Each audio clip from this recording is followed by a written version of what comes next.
कौर्प्याख्याम् पार्थो न जुपकौर्प्याख्याम् तौक्षिक आको केरो हृद्रोगहाम् तौक्षिक आको केरो हृद्रोगहाम् तौक्षिक आको केरो हृद्रोगहाम् क्रमशः ಅದು ಎರಡು ಪಾಠಾಂತರಗಳಿದೆ. ಚಾಂತ್ಯಭಂ ಚೇತ್ಥಂ ಅಂತ ಹೇಳುವಂಥದ್ದು ಇದೆ. ಕನ್ನಡ ಪುಸ್ತಕದಲ್ಲಿ ಯಾವ್ದಿದೆ? ಚೇತಂ ಇದೆ. ಅದೇ ಚಾಂತ್ಯಭಂ ಚೇತ್ಥಂ. ಚೇತಂ, ಹೌದು ಹೌದು. ಸರಿ, ಹಾಗೆ ಚಾಂತ್ಯಭಂ ಚೇತ್ಥಂ ಚಾಂತ್ಯಭಂ ಚೇತ್ಥಂ ಚಾಂತ್ಯಭಂ ಚೇತ್ಥಂ.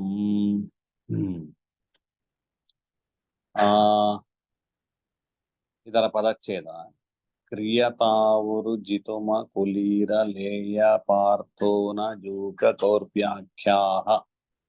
ಒಂದೇ ಶಬ್ದ.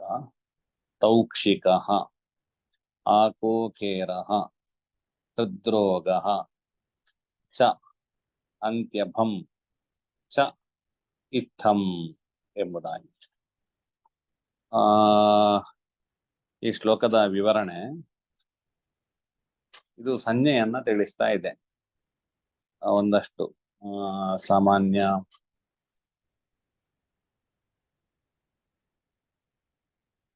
ಗ್ರೀಕ್ ಕಾಲಘಟ್ಟದಲ್ಲಿ ಕೂಡ ಗ್ರೀಕರಲ್ಲಿ ಅಲ್ಲಿ ತುಂಬಾ 5ನೇ ಶತಮಾನದಲ್ಲಿ ಆ ಶತಮಾನದಲ್ಲಿಯೇ ಗ್ರೀಕರಲ್ಲಿ ಎಲ್ಲ ಈ ಜ್ಯೋತಿಷ್ಯದ ವಿಷಯಗಳಿತ್ತು. ಅವರು ತಮ್ಮದೇ ಅಂತೇಳಿ ಹೇಳ್ತಾ ಇದ್ರು. ಕೆಲವು ಜ್ಯೋತಿಷ್ಯ ನಮ್ಮಿಂದಲೇ ಬಂದದ್ದು ಅಂತ ಹೇಳುವಂಥದ್ದು ಕೂಡ ವ್ಯವಸ್ಥೆಯನ್ನು ಕೆಲವು ಸಲ ಮಾಡ್ಲಿಕ್ಕೆ ಹೊರಟಿದ್ರು. ಆಗ ವರಾಹಮಿರಾಚಾರ್ಯರೆಲ್ಲ ಸೇರಿ ಇನ್ನು ಭಾರತದ್ದೇ ಅಂತ ಹೇಳುವಂಥದ್ದನ್ನ ಈ ಶಾಸ್ತ್ರ ಮೂಲಕ ರಚನೆ ಮಾಡುವ ಬಗ್ಗೆ ತಿಳಿಸಿದ್ದಾರೆ.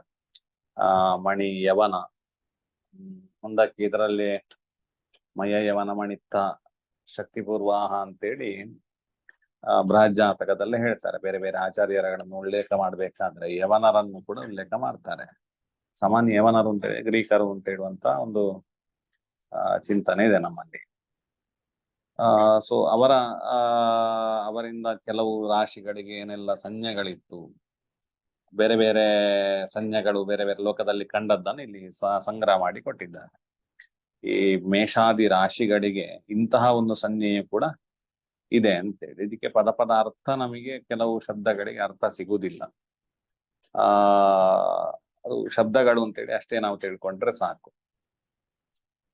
ಕ್ರಿಯಾ ಶಬ್ದಕ್ಕೆ ನಮಗೆ ಅರ್ಥ ಸಿಗ್ತದೆ. ಆ ಕ್ರಿಯಾ ಅಂತ ಹೇಳಿದರೆ ಮೇಷರಾಶಿ ಅಂತೇಳಿ ಅರ್ಥ.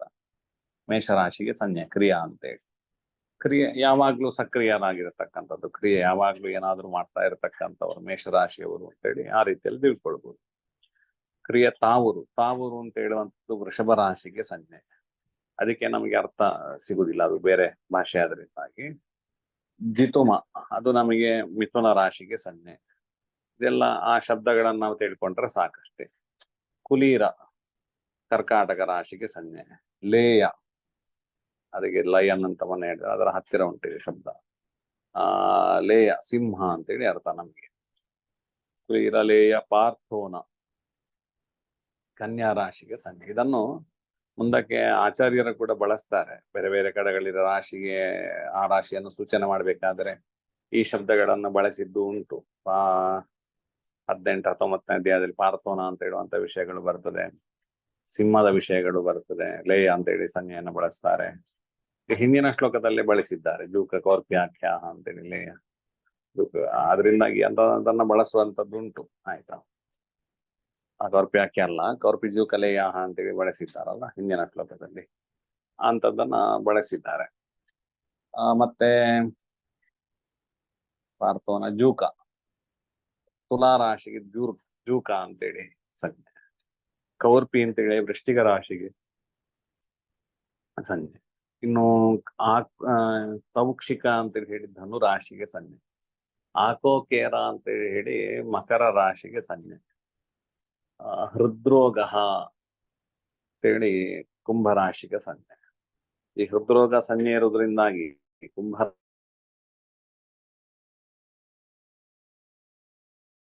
ರೋಗ ಪ್ರಶ್ನೆಗಳಲ್ಲಿ ಹೃದಯಕ್ಕೆ ಸಂಬಂಧಪಟ್ಟ ರೋಗಗಳನ್ನು ಕೂಡ ಚಿಂತನೆ ಮಾಡುವುದುಂಟು. ಅದಷ್ಟು ಸರಿಯಾಗಿ ಕೂಡ ಬಂದಿದೆ.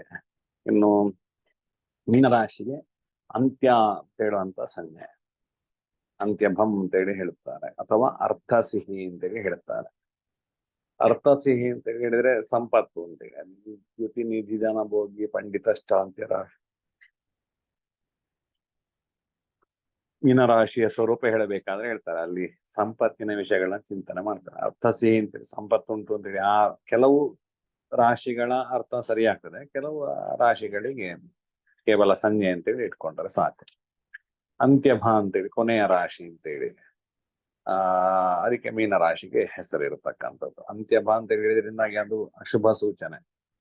ಮೀನರಾಶಿ ಮೋಕ್ಷ ರಾಶಿ ಅಂತೇಳಿ ಕರೀತಾರೆ. ಕೆಲವು ಪ್ರಶ್ನೆಗಳಲ್ಲಿ, ರೋಗ ಪ್ರಶ್ನೆಯಲ್ಲಿ ಮೀನರಾಶಿ ಬಂದ್ರೆ ಟಿಕೆಟ್ ತಗೊಳ್ಳಿಕ್ಕೆ ರೆಡಿಯಾಗಿದ್ದಾನೆ ಅಂತೇಳಿ, ಟಿಕೆಟ್ ತಗೊಂಡಿದ್ದಾನೆ ಅಂತೇಳಿ ಹೇಳಬೇಕು ನಮಗೆ. ಹಾಗೆ ಇಲ್ಲಿ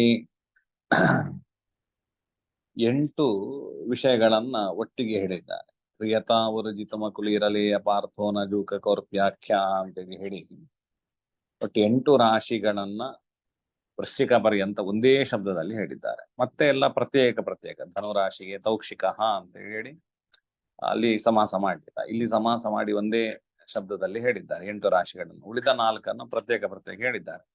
ಇದರಿಂದ ಏನು ಗೊತ್ತಾಗ್ತದೆ ಅಂತ ಹೇಳಿದ್ರೆ, ಅತೇನ ಅಯಮರ್ಥ ಸೂಚಿತ, ಇದರಿಂದ ಒಂದು ವಿಶೇಷ ಅರ್ಥ ನಮಗೆ ಗೊತ್ತಾಗ್ತದೆ. ಏನು ಅಂತೇಳಿ ಹೇಳಿದ್ರೆ, ಆತ್ಮಾದ್ಯಷ್ಟ ಭಾವಾನ ಧರ್ಮಾದಿ ಚತುರ್ಥ ಭಾವ ಸಾಪೇಕ್ಷತ್ವಂ. ಈ ನಮಗೆಲ್ಲ ಸಾಮಾನ್ಯ ನಿಮಗೆ ಪಾಠ ಆಗಿದೆ ಭಾವ ಚಿಂತನೆಯಲ್ಲಿ ಎಲ್ಲ. ಯಾವುದು ಪ್ರಥಮ ರಾಶಿಯಿಂದ ಲಗ್ನದಿಂದಾಗಿ ಆತ್ಮಕಾರಕ, ಆತ್ಮವಿಶ್ವಾಸ, ಆತ್ಮನನ್ನ ಚಿಂತನೆ ಮಾಡುವಂಥದ್ದು. ದೇಹವನ್ನ ಚಿಂತನೆ ದೇಹಸ್ಯ ಸೌಷ್ಠವಂ ಸ್ವಾಸ್ಥ್ಯಂ ಸಿದ್ಧಿಶ್ರೇಯೋ, ಆತ್ಮನನ್ನ ಚಿಂತನೆ ಮಾಡುದು ಪ್ರಥಮ ರಾಶಿಯಿಂದಾಗಿ. ಇನ್ನು ದ್ವಿತೀಯ ಭಾವದಿಂದಾಗಿ ಧನವನ್ನ ಚಿಂತನೆ ಮಾಡುವಂಥದ್ದು. ತೃತೀಯ ರಾಶಿಯಿಂದಾಗಿ ನಮಗೆ ಸಹೋದರರನ್ನ ಚಿಂತನೆ ಮಾಡುವಂಥದ್ದು. ಚತುರ್ಥ ರಾಶಿಯಿಂದಾಗಿ ನಮಗೆ ಗೃಹ ಸುಖ ಇತ್ಯಾದಿಗಳನ್ನು ಚಿಂತನೆ ಮಾಡುವಂಥದ್ದು. ಪಂಚಮ ರಾಶಿಯಿಂದಾಗಿ ಮಕ್ಕಳನ್ನ ಚಿಂತನೆ ಮಾಡ್ತೇವೆ, ಸುತ. ಶತ್ರುಗಳನ್ನೆಲ್ಲ ನಮಗೆ ಆರನೇ ರಾಶಿಯಿಂದಾಗಿ ಚಿಂತನೆ ಮಾಡ್ತೇವೆ. 7ನೇ ರಾಶಿಯಿಂದಾಗಿ ನಮಗೆ ಹೆಂಡತಿಯನ್ನ ಚಿಂತನೆ ಮಾಡ್ತೇವೆ. 8ನೇ ರಾಶಿಯಿಂದಾಗಿ ಮರಣವನ್ನ ಚಿಂತನೆ ಮಾಡ್ತೇವೆ. ಇದೊಂದು ವ್ಯವಸ್ಥೆ. 9ರಿಂದ ಧರ್ಮವನ್ನು, 10ರಿಂದ ಪ್ರವೃತ್ತಿ ಕರ್ಮಗಳನ್ನೆಲ್ಲ, 11ರಿಂದ ಲಾಭವನ್ನು, 12ರಿಂದ ನಷ್ಟವನ್ನು ಚಿಂತನೆ ಮಾಡ್ತೇವೆ. ಇದನ್ನ ಇಟ್ಕೊಂಡಾಗ ಮೊದಲ 8ಕ್ಕೆ ಈ 4 ಕೂಡಿಸ್ತಾ ಬರ್ಬೇಕು. ಅಂದ್ರೆ 1ನೇ ರಾಶಿಗೆ ಸರಿಯಾಗಿ 9ನೇ ರಾಶಿ ಇರ್ತದೆ ಅಂತೇಳಿ. 9ನೇ ರಾಶಿಗೆ 1ನೇ ರಾಶಿಗೆ ಸಂಬಂಧ ಇದೆ. ಅದು ಹೇಗೆ ಅಂತೇಳಿ ಹೇಳಿದ್ರೆ, ಧರ್ಮಾದಿ ಚತುರ್ಭಾವ ಸಾಪೇಕ್ಷ ಆತ್ಮನಃ ಧರ್ಮ ಸಾಪೇಕ್ಷತ್ವಂ. 9ರಿಂದ ಏನು ಚಿಂತನೆ ಮಾಡ್ತೇವೆ ನಾವು? ಧರ್ಮವನ್ನ ಚಿಂತನೆ ಮಾಡ್ತೇವೆ. ಅವನ ಶುಭಾಶುಭಗಳನ್ನ, ಅವನು ಮಾಡಿದ ಪುಣ್ಯ ಪಾಪಗಳನ್ನೆಲ್ಲ 9ರಿಂದ ಚಿಂತನೆ ಮಾಡ್ತೇವೆ, ಧರ್ಮಗಳನ್ನು. ಅದರಿಂದಾಗಿ ಆತ್ಮೋದ್ಧಾರ ಆಗ್ಬೇಕಾದ್ರೆ ಧರ್ಮ ಕಾರ್ಯಗಳನ್ನ ಮಾಡ್ಲೇಬೇಕು. ಆದ್ರಿಂದಾಗಿ 1ನೇ ರಾಶಿಗೆ ಮತ್ತೆ 9ನೇ ರಾಶಿಗೆ ಒಂದು ಸಾಮ್ಯತೆ ಇದೆ. ತುಂಬಾ ಕಡೆಗಳಲ್ಲಿ ಇದು ಚಿಂತನೆಯಲ್ಲಿ ಕೂಡ ನಾವು ಮಾಡ್ತೇವೆ. ಪಂಚಮ ಮತ್ತೆ ಲಗ್ನಕ್ಕೆ 9ನೇ ಭಾವ ಸಾಮ್ಯತೆಯನ್ನ ಪ್ರಶ್ನ ಮಾರ್ಗದಲ್ಲಿ ಕೂಡ ತಿಳಿಸ್ತಾರೆ. ಅದಕ್ಕೆ ಶ್ಲೋಕ ನನಗೆ ಪಕ್ಕ ನೆನಪು ಬರ್ತಾ ಇಲ್ಲ, ನಾನು ಮುಂದಕ್ಕೆ ತಿಳಿಸ್ತೇನೆ.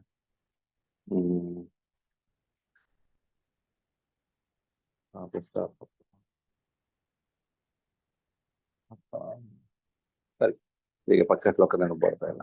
ಅಂತೂ 9ನೇ ಭಾವದ ಹಾಗೆ ಫಲವನ್ನ ಹೇಳಬೇಕು, ಲಗ್ನದ ಹಾಗೆ ಫಲವನ್ನ ಹೇಳಬೇಕು ಅಂತ ಹೇಳುವಂತ ವಿಷಯಗಳನ್ನ ಅಲ್ಲಿ ತಿಳಿಸ್ತಾರೆ. ಅದಕ್ಕೆ ಪೂರಕವಾದ ವಿಷಯವನ್ನ ದಶಾಧ್ಯಾಯ ಅಲ್ಲಿ ತಿಳಿಸ್ತಾರೆ. ಆತ್ಮನಃ ಧರ್ಮ ಸಾಪೇಕ್ಷ. ಆತ್ಮೋದ್ಧಾರ ಆಗಬೇಕಾದ್ರೆ 1ನೇ ರಾಶಿಗೂ 9ನೇ ರಾಶಿಗೂ ಸಾಮ್ಯತೆ ಇದೆ. ಲಗ್ನದಿಂದ ಏನೆಲ್ಲ ಚಿಂತನೆ, ಲಗ್ನಾಧಿಪತಿಗೆ ಎಷ್ಟು ಬಲಿಷ್ಠತ್ವ ಉಂಟು, 9ನೇ ಭಾವಾಧಿಪತಿಗೂ ಕೂಡ ಅಷ್ಟೇ ಬಲಿಷ್ಠತ್ವ ಉಂಟು. ಅವನು ಕೂಡ ಅತಿ ಮುಖ್ಯ ಅಂತೇಳಿ ಈ ಚಿಂತನೆಯಲ್ಲಿ ಹೇಳ್ತಾರೆ. ಇನ್ನು ಧನಸ್ಯ ಪ್ರವೃತ್ತಿ ಸಾಪೇಕ್ಷತ್ವಂ, 2ಕ್ಕೆ ಮತ್ತೆ 10ಕ್ಕೆ ಲಿಂಕ್ ಅನ್ನು ತಿಳಿಸ್ತಾರೆ. 2ನೇ ಭಾವದಿಂದಾಗಿ ಧನ ಚಿಂತನೆ, 10ರಿಂದಾಗಿ ಪ್ರವೃತ್ತಿ. ದುಡ್ಡಿದ್ರೆ ಅದು ಸುಮ್ಮನೆ ಇದ್ರೆ ಅದುವೇ, ಅದಕ್ಕೆ 3 ಜನ ಸಹೋದರರು ಅಂತೇಳಿ ಲೆಕ್ಕ. ಅಗ್ನಿ, ಚೋರ ಮತ್ತೆ ರಾಜ, 3 ಜನ ಯಾರಾದ್ರೂ ಅದನ್ನ ಎತ್ತಾಕೊಂಡು ಹೋಗ್ತಾರೆ ಅಂತೇಳಿ. ಆದ್ರಿಂದಾಗಿ ಧನ ಯಾವತ್ತೂ ಕೂಡ ಪ್ರವೃತ್ತಿಯನ್ನ ಬಯಸ್ತದೆ. ಅದು ನಿಂತ ನೀರಾಗ್ಬಾರ್ದು, ಖರ್ಚಾಗ್ಬೇಕು, ಬರ್ತಾ ಇರ್ಬೇಕು, ಖರ್ಚಾದ್ರೇನೆ ಬರುವುದು, ಆ ರೀತಿಯಲ್ಲಿ ವ್ಯವಸ್ಥೆ ಅದು. ಆದ್ರಿಂದಾಗಿ ಧನಸ್ಯ ಪ್ರವೃತ್ತಿ ಸಾಪೇಕ್ಷ. दानं भोगो नाशस्तिस्रः कदयो भवन्ति वित्तस्य ಮತ್ತೆ यो न दाति न पुङ्क्ते तस्य तृतीया गतिर्भवति ಅತಿ ಹಾಗೆ ಗರುಡ ಪುರಾಣದ ಶ್ಲೋಕ. ದಾನಂ ಭೋಗ ನಾಶಃ ತಿಸ್ರಃ ಗತಯಃ ವಿತ್ತಸ್ಯ ಅಂತ. 3 ಸಂಪತ್ತಿಗೆ 3 ಗತಿಗಳು ಉಂಟು. ಒಂದು ದಾನ ಮಾಡ್ಬೇಕು, ಇಲ್ಲ ನಾವೇ ಭೋಗ ಮಾಡ್ಬೇಕು, ನಾಶ ಆಗ್ತದೆ ಅಂತೇಳಿ. ಯಾರು ದಾನ ಕೊಡುವುದಿಲ್ಲ, ಯಾರು ತಾನು ಭೋಗಿಸುವುದಿಲ್ಲ, ಅವನ ಕೊನೆಯದ್ದಾಗ್ತದೆ ತೃತೀಯ ಗತಿ ಅಂತೇಳಿ. ಅದರ 3ನೇ ನಾಶ ಅಂತ ಹೇಳುವಂಥದ್ದಾಗ್ತದೆ ಅಂತ ಒಂದು ವ್ಯವಸ್ಥೆ. ಇನ್ನೊಂದು ನಾನು ಹೇಳಿದ ಹಾಗೆ ತ್ರಯ ಸಹೋದರಾಹ ಅಂತ ಹೇಳಿದ್ದ ವಿತ್ತಸ್ಯ. ಆ ಧನಕ್ಕೆ 3 ಸಹೋದರರಿದ್ದಾರೆ. ಅಗ್ನಿ, ಅದೇ ರೀತಿಯಲ್ಲಿ ಚೌರ, ಅದೇ ರೀತಿಯಲ್ಲಿ ರಾಜ ಅಂತ. ಈಗ ಶ್ಲೋಕ ಆರಂಭ ನೆನಪಾಗ್ತಾ ಇರ್ತದೆ. ರಾಜ ಅದು 3ರಲ್ಲಿ ನಮ್ಗೆ ಒಂದು ರಾಜನಿಗೆ ಕೊಡ್ಬೇಕು, ಒಂದು ಚೌರರ ಅಪಹಾರ ಆಗ್ತದೆ, ಒಂದು ಅಗ್ನಿಗೆ ಹೋಗಿ ಅದು ನಾಶ ಆಗ್ತದೆ ಅಂತ ಹೇಳಿ. ಜ್ಯೇಷ್ಠ ಭ್ರಾತ ಅವಮಾನೇನ ತ್ರಯಕುಪ್ತಂತಿ ಧರ್ಮ ಅದು ಹೇಗೆ 2ನೇ ಲೈನ್ ಬರ್ತಾ ಉಂಟು, 1ನೇ ಲೈನ್ ಬರ್ತಾ ಇಲ್ಲ ಗುರುಗಳು. ಜ್ಯೇಷ್ಠ ಭ್ರಾತ ಅವಮಾನೇನ ತ್ರಯಕುಪ್ಪಂತಿ ಸಹೋದರ ಅಂತ.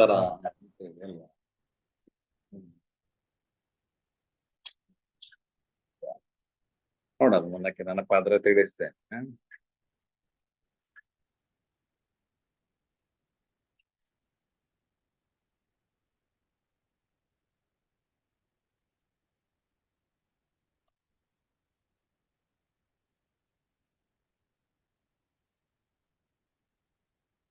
ಸರಿ.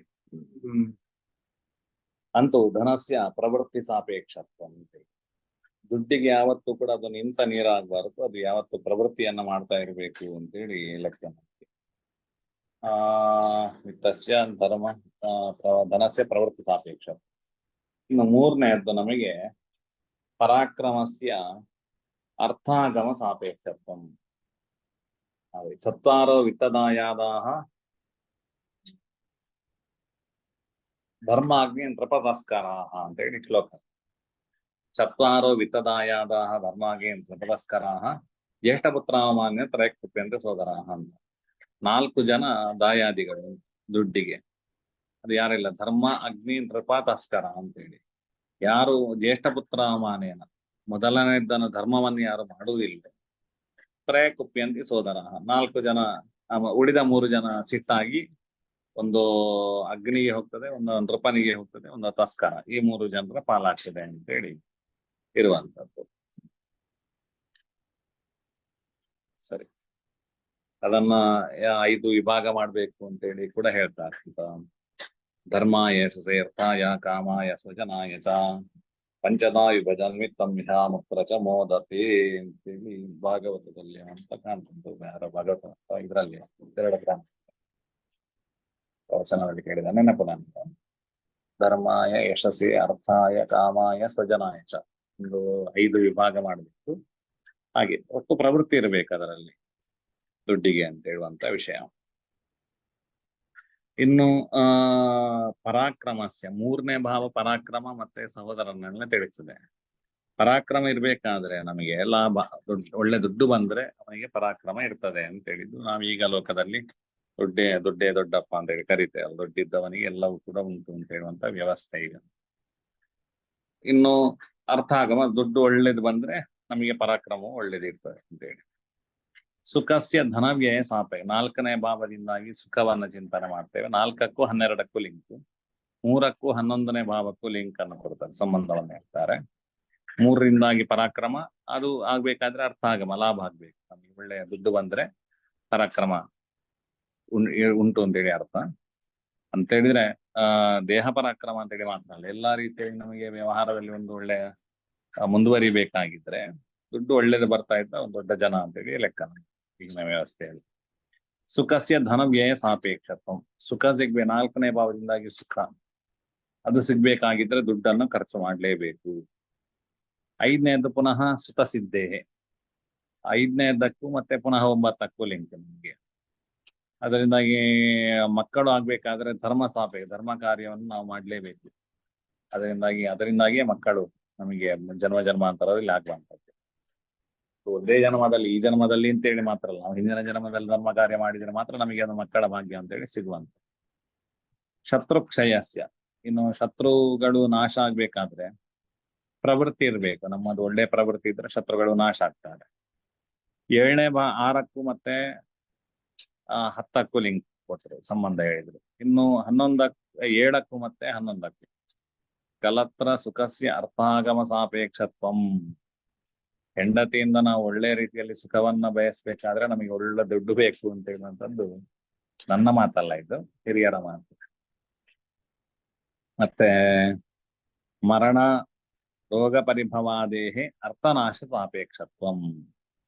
ಮರಣ ಹಾಗೆ ರೋಗ ಪರಿಭವ ಇದೆಲ್ಲ ಸೋಲು ಇದೆಲ್ಲ ಅರ್ಥನಾಶದಿಂದಾಗಿ ಆಗ್ತದೆ. ಅದರಿಂದಾಗಿ 12ಕ್ಕೂ ಮತ್ತು 8ಕ್ಕೂ ಸಂಬಂಧ ಹೇಳಿದ್ರು, 11ಕ್ಕೂ ಮತ್ತು 7ಕ್ಕೂ ಸಂಬಂಧವನ್ನ ಹೇಳಿದ್ರು.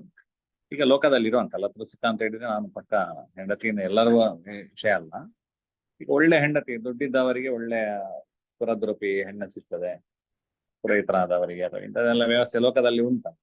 ಯಾರಿಗೆ ಸಿಗುದಿಲ್ಲ ಹೆಣ್ಣು ಅಂತ ಹೇಳುವಂತ ಇದೆಲ್ಲ ಒಳ್ಳೆ ದುಡ್ಡು ಬರ್ತಾ ಇದ್ರೆ, ದುಡ್ಡಿದ್ರೆ ಅವನಿಗೆ ಅಂತವನಾಗಿದ್ರು ಗೌರ್ಮೆಂಟ್ ಜಾಬ್ ಎಲ್ಲ ಹೇಳ್ತಾರೆ. ದುಡ್ಡಿದ್ದವನಿಗೆ ಒಳ್ಳೆ ಹೆಂಡತಿಗೆ ಸುಖ ಸಿಗ್ತದೆ ಅಂತ ಹೇಳಿ ಅರ್ಥ. ಎಷ್ಟೋ ಜನ ದುಡ್ಡಿಲ್ಲದಿದ್ದವ್ರು, ಮದುವೆ ಆಗದಿದ್ದವರು ಈಗ ತುಂಬಾ ಜನ ಇದ್ದಾರೆ. ಅದರಿಂದ ಹೆಂಡತಿಯ ಸುಖ ಬೇಕಾಗಿದ್ರೆ ದುಡ್ಡಿನ ಅವಶ್ಯಕತೆ ಬೇಕೇ ಬೇಕು ಅಂತ ಹೇಳುವಂಥದ್ದು ಈ ಅರ್ಥದಲ್ಲಿ ಅಲ್ಲಿ ಹೇಳಿರುವಂಥದ್ದು.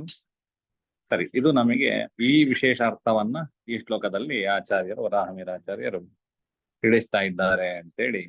ಅರ್ಥಾತ್ ನಮಗೆ ಅಂದ್ರೆ ಒಂದಕ್ಕೊಂದು ಸಾಪೇಕ್ಷತ್ವ ಇದೆ ಅಂತೇಳಿ. ಅದರಿಂದ 4ನೇ ಭಾವಕ್ಕೂ 12ನೇ ಭಾವಕ್ಕೂ, 1ನೇ ಭಾವಕ್ಕೂ 9ನೇ ಭಾವಕ್ಕೂ, 2ನೇ ಭಾವಕ್ಕೆ 10ನೇ ಭಾವಕ್ಕೆ, 3ಕ್ಕೆ ಮತ್ತೆ 11ಕ್ಕೆ, ಹೀಗೆ ಪರಸ್ಪರ ಸಾಪೇಕ್ಷತ್ವ ಅಂದ್ರೆ ಅದರಿಂದ ಏನ್ ಚಿಂತನೆ ಮಾಡ್ಬೋದು, ಇದಕ್ಕೂ ಸಂಬಂಧವನ್ನ ಕಲ್ಪನೆ ಮಾಡಿಕೊಂಡು, ಅಥವಾ ಆ ಭಾವಾಧಿಪತಿ ಈ ಭಾವಾಧಿಪತಿ ಆ ವಿಷಯದಿಂದಾಗಿ ಕೂಡ ಒಂದು ವಿಶೇಷ ಚಿಂತನೆಗಳನ್ನು ಪ್ರಶ್ನೆಗಳಲ್ಲಿ ನಮಗೆ ಚಿಂತನೆ ಮಾಡ್ಲಿಕ್ಕೆ ಬರ್ತದೆ. ಇವತ್ತಿನ ಪಾಠ ಶ್ರೀಕೃಷ್ಣ ಅರ್ಪಣಿಸ್ತು.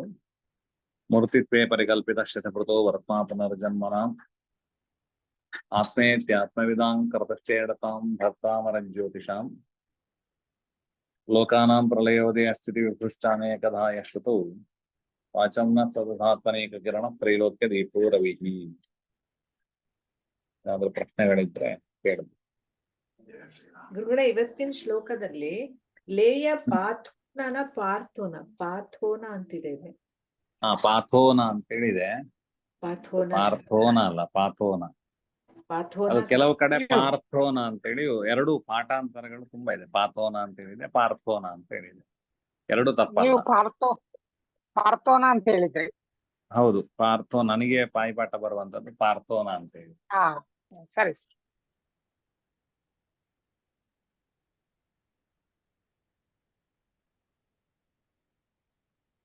ಸರಿ, ಹಾಗಿದ್ರೆ ಬೇರೆ ಪ್ರಶ್ನೆಗಳಿಲ್ಲ.